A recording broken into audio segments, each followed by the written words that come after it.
ici Golddigger pour vous et bienvenue aujourd'hui chez Weavers pour une petite vidéo sur Destiny où je vais tout simplement vous montrer comment tuer Skolas avec les nouveaux modificateurs.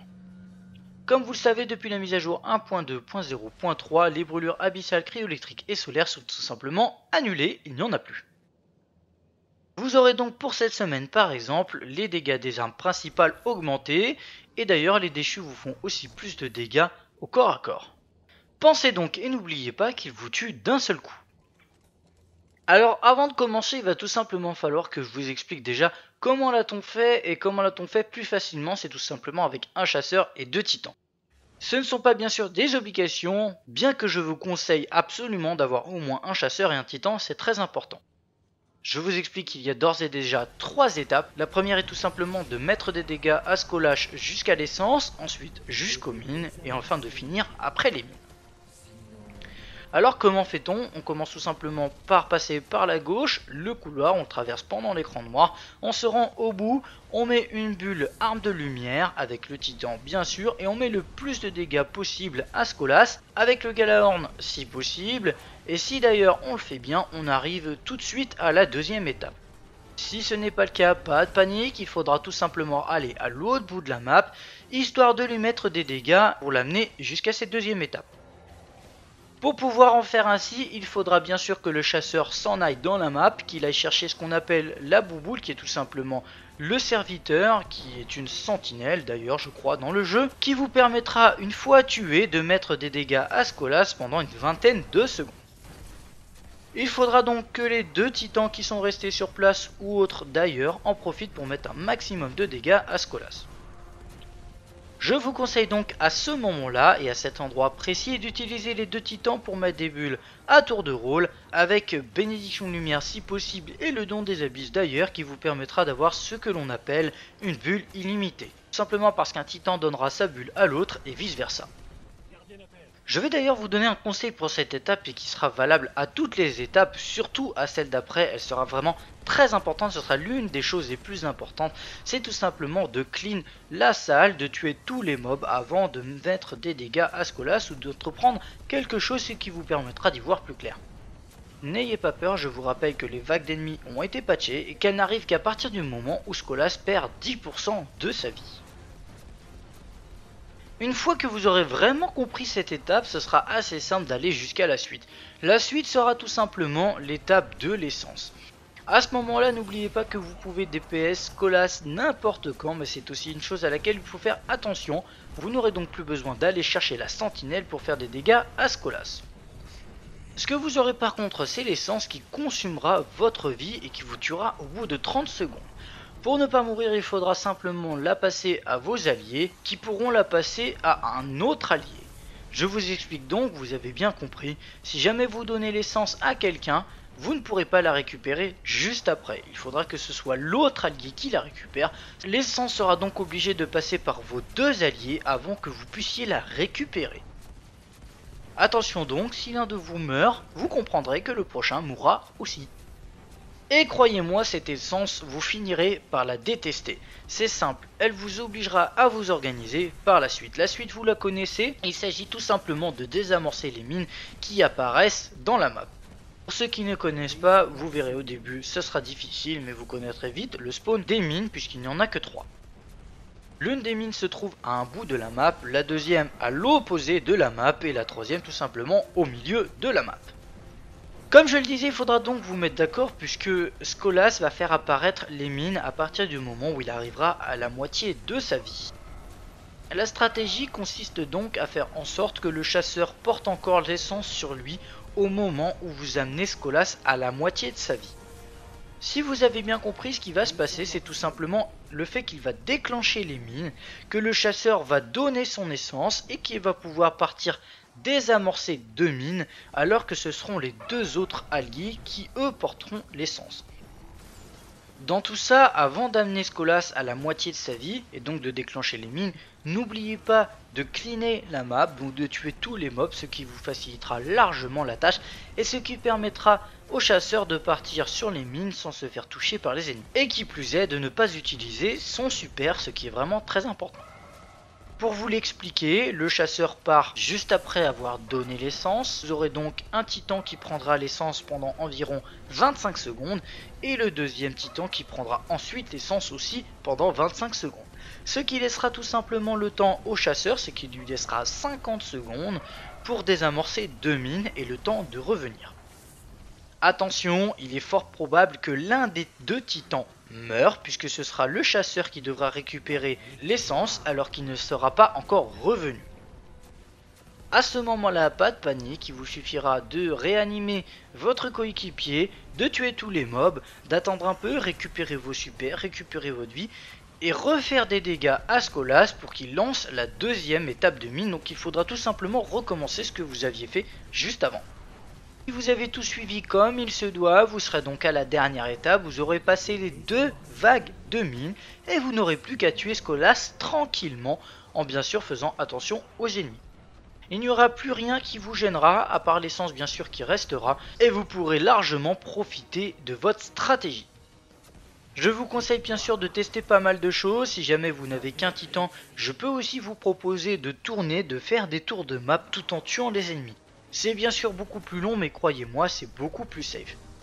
A vous vraiment d'élaborer votre stratégie par rapport à celle-ci. Je vous ai surtout expliqué les étapes et ce qu'il en est, ce qu'il faut faire et surtout ce qu'il ne faut pas faire pour ne pas mourir. J'espère vraiment que les vidéos auraient été explicites. Si c'est le cas, n'hésitez pas à lâcher un petit pouce, à en parler à vos amis pour les aider bien sûr pour qu'ils comprennent mieux la stratégie et à venir me revoir pour d'autres vidéos sur Destiny ou d'autres jeux d'ailleurs. Je vous remercie en tout cas d'avoir regardé, je vous dis à très bientôt, bonne chance surtout, bon loot à vous, vous verrez que le mien est plutôt pas mal. A très bientôt, amusez-vous, prenez soin de vous, merci à Mimio et à Shay surtout, et ciao bye bye.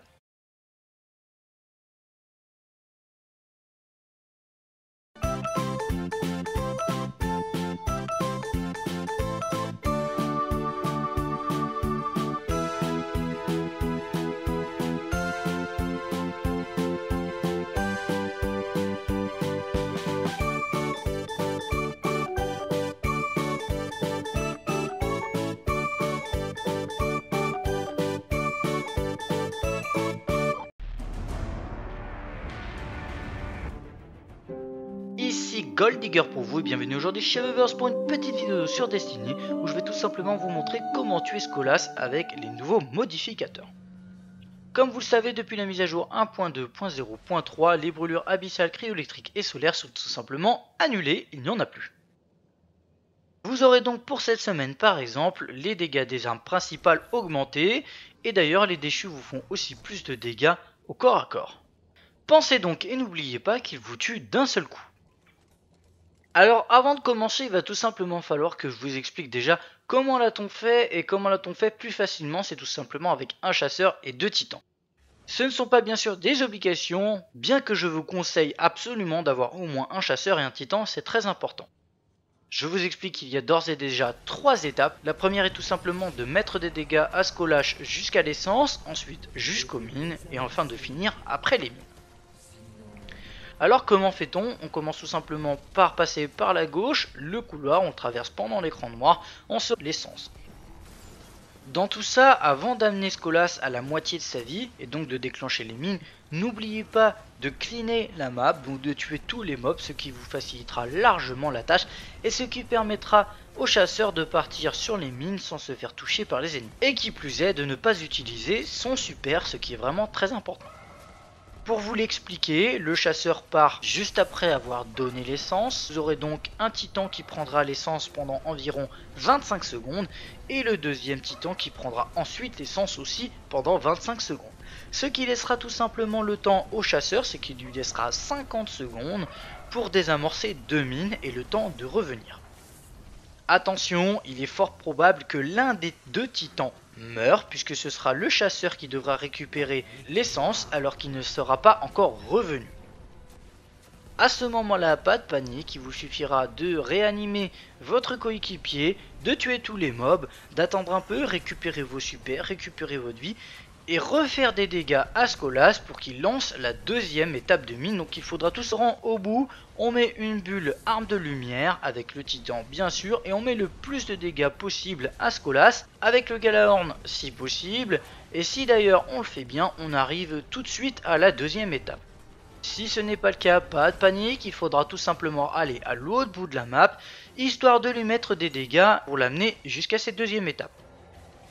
Pour pouvoir en faire ainsi, il faudra bien sûr que le chasseur s'en aille dans la map, qu'il aille chercher ce qu'on appelle la bouboule, qui est tout simplement le serviteur, qui est une sentinelle d'ailleurs je crois dans le jeu, qui vous permettra une fois tué de mettre des dégâts à Skolas pendant une vingtaine de secondes. Il faudra donc que les deux titans qui sont restés sur place ou autres d'ailleurs en profitent pour mettre un maximum de dégâts à Skolas.